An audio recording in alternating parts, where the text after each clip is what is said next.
I get lots of comments from Muslims who reject the Hadith, not just weak Hadiths, anything I quote from the Hadith, even if it's classified as strong by Muslim scholars. But this new generation of Hadith-denying Muslims don't reject the Hadith because they've studied the Hadith and the Quran and Islamic doctrine and concluded that they should reject the Hadith. They reject the Hadith simply because they're so embarrassed by what we find in the Hadith. There are plenty of passages in the Quran that make no sense without examining the historical background in the Hadith.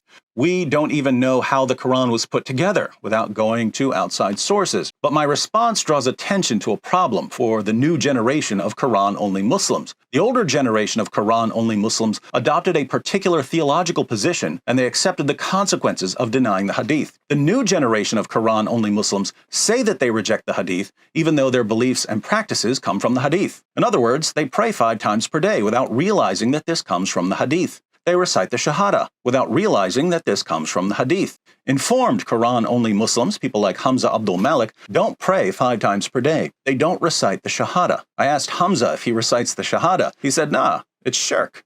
It's shirk because it includes Muhammad in a creed alongside Allah. So there are consequences for Muslims who reject the Hadith. If our Muslim friends want to reject the Hadith, there goes most of Islam.